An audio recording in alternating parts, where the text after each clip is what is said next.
CO साहब ਤੁਸੀਂ ਵੀ ਮੇਰੇ ਵਰਗੇ ਹੀ ਨਿਕਲੇ ਨਾ ਕਿ ਤੀਸਰੀ ਦਾ ਪਤਾ ਹੀ ਕੋਈ नहीं कदों आ रही है तो आनी कोई नहीं फिर नहीं नहीं नहीं नहीं, नहीं। कराकरम मिल्लत और एक तीसरी है जिसको है नहीं यार किधर क्या उम्र।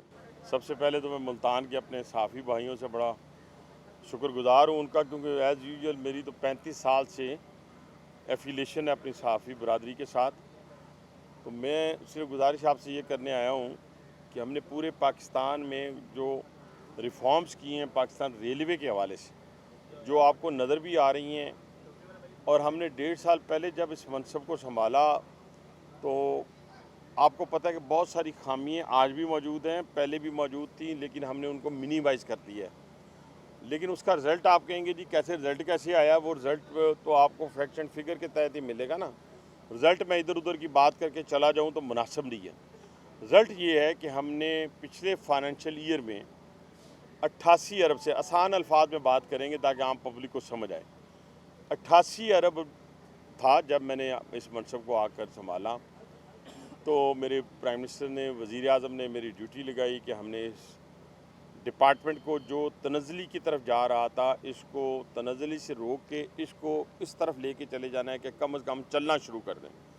तो 88 अरब से हम 115 अरब रुपए पे चले गए रेवेन्यू में। ये रिकॉर्ड है जिसको सेकंड किया है, जिसको जस्टिफाई किया है हमारे अकाउंट डिपार्टमेंट। इसमें हमारा जो इंक्रीज़ आया, आप पूछ सकते हैं कि इंक्रीज़ कहाँ पे आया, तो वो 28% हमारा इंक्रीज़ आया फ्रेट के ऊपर, जिसके ऊपर हमने फोकस किया, जिसमें आज भी बहुत पीछे हैं हम।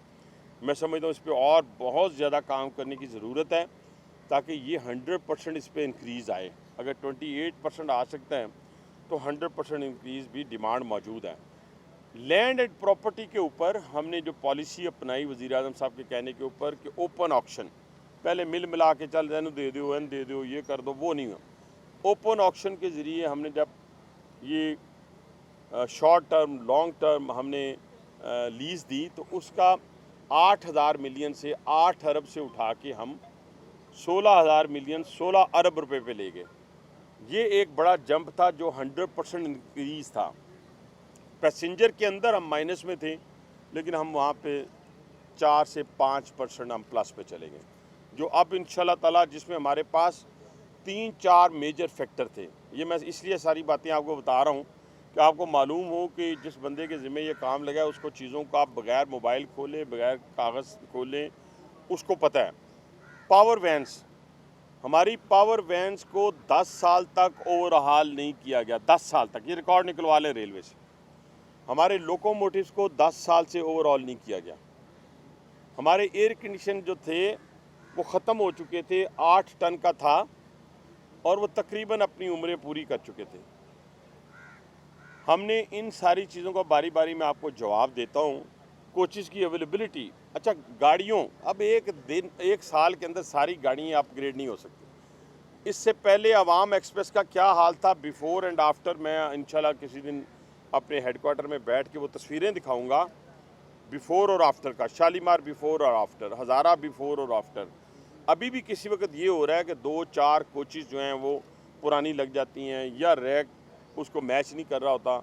लेकिन ये भी हमने अपने सीओ साहब को कह दिया है, बड़े कॉम्पिटेंट ऑफिसर है हमारे, कि 15 सितंबर के बाद एक भी रैक जो मैंने अपग्रेड किया है उसके अंदर मिक्सिंग जो है वो एक्सेप्टेबल नहीं होगी। तो इसलिए हमने क्या किया, रेल कार्स रावलपिंडी लाहौर उनको हमने अपग्रेड किया, हज़ारा को अपग्रेड किया, अवाम एक्सप्रेस को अपग्रेड किया, बिजनेस ट्रेन को अपग्रेड किया, फिर इसी तरह सक्कर एक्सप्रेस को हमने अपग्रेड किया।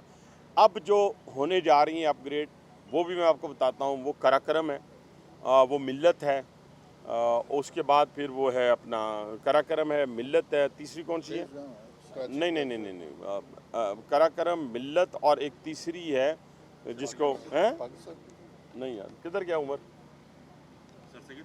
नहीं सर नहीं, ये दो एक और है जो कि हम इंशाल्लाह ताला मार्केट में लेके आ रहे हैं, जिसकी हमें या 1 या 2 दिनों में हमें उसका रिज़ल्ट मिलना शुरू हो जाएगा। एक 30 सितंबर को आएगी, एक 15 सितंबर को आएगी। सीओ साहब ਤੁਸੀਂ ਵੀ ਮੇਰੇ ਵਰਗੇ ਹੀ निकले ना। कि तीसरी का पता ही कोई नहीं किदों आ रही है, तो आनी कोई नहीं फिर नहीं एक गल रिकॉर्ड में है ना मेरे पास। अच्छा सर, ये सारी हम अपग्रेड, फिर उसके बाद तेज़गाम की बारी है, पाकिस्तान की बारी है, सारी रहमान बाबा की, ये सारी हम इंशाल्लाह ताला जो है इसको अपग्रेड करेंगे। ये भी 78 साल में पहले कभी नहीं हुआ कि हमने चल के जाना है, कि मेरा काम है तो मैंने चल के जाना है। सबसे पहले मैं वज़ीर आला पंजाब का शुक्रगुज़ार हूँ कि उन्होंने पंजाब के अनमैंड, जिसकी वजह से हादसात होते थे, उन्होंने इंसानी जानों को बचाने के लिए इंसानी हमदर्दी के तौर पे 10 अरब रुपया इसी साल उन्होंने रख दिया है 177 अनमैंड को एड्रेस करने के लिए, जिसमें से 1 अरब उन्होंने इस क्वार्टर के अंदर हमें रिलीज़ कर दिया है। बाकी इंशाल्लाह जो ही हम मुकम्मल करेंगे, जितने मुकम्मल, ये अब हम पे हैं, उनका बॉल हमारे कोर्ट में है कि हम जितनी जल्दी इस पे अमल दरामद करेंगे उतनी जल्दी हमें वो इंशाल्लाह ताला मज़ीद पैसा दे देंगे। लाहौर, पिंडी और टेक्सला का आर्कियोलॉजी डिपार्टमेंट ने टेक ओवर कर लिया है। लाहौर में शदरा से लेके रायवंड तक 41 पार्क बन रहे हैं, जिसमें से 4 पार्क बन गए हैं। इसके अलावा जो मेन हमारा इसके ऊपर इस वक्त फोकस है, हम टर्मिनल्स बनाने जा रहे हैं डिफरेंट जगहों के ऊपर। एडिबल ऑयल का टर्मिनल बनाने जा रहे हैं, ऑटोमोबाइल का टर्मिनल बनाने जा रहे हैं, LPG का टर्मिनल बनाने जा रहे हैं, मिनरल्स को ट्रांसपोर्ट करने का टर्मिनल बनाने जा रहे हैं। ये जिस तरह पूरी दुनिया के अंदर है कि आप अपनी जो इंडस्ट्रियल एरियाज़ हैं उसके नज़दीक, या जो हब है बिजनेस वाला, उसके नज़दीक आप जाके ये टर्मिनल्स बनाते हैं। तो उस पॉलिसी के ऊपर भी हम गामज़न हैं इंशाल्लाह ताला। और वज़ीर आज़म साहब का बड़ा फोकस है इस बात के ऊपर कि हम किसी तरह ML1, ML3, इवन ML2 जो है वो डेडिकेटेड फ्रेट कॉरिडोर बन जाए। यानी हम देखें, हमारे हमसाया मुल्क के अंदर भी जब ये दोनों इकट्ठी चलती थी तो उसकी मालगाड़ी तो 25 किलोमीटर पर आवर के हवाले से चलती थी, 25 किलोमीटर। फिर उन्होंने वो इनिशिएटिव लिया और डेडिकेटेड फ्रेट कॉरिडोर्स बनाए, ईस्टर्न वेस्टर्न।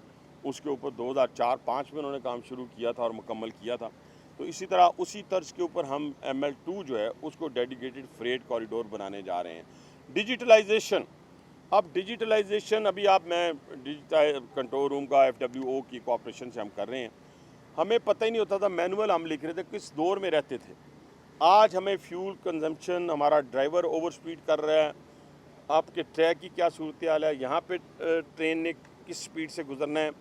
मेन हमारा जो कंट्रोल रूम है लाहौर में बन गया। 7 डिवीजन्स के अंदर पहला कंट्रोल रूम आज मैंने इफ्तिताह कर दिया। बाकी बड़े जो हमारे स्टेशन हैं उनका 30 अगस्त से पहले हर जगह के ऊपर हमारा कंट्रोल रूम बन जाएगा। हमारे लोग वहाँ बैठे हुए हैं, उनको ट्रेन किया जा रहा है।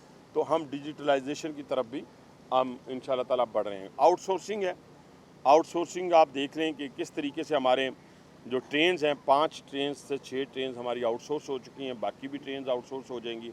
उससे ये होगा कि एक प्राइवेट कॉन्ट्रैक्टर है, उसको शौक़ है कि उसकी सवारी बढ़े, उसको शौक़ है कि उसकी ट्रेन साफ़ रहे, उसको शौक़ है कि उसमें नई नई इनोवेशंस लेके आए।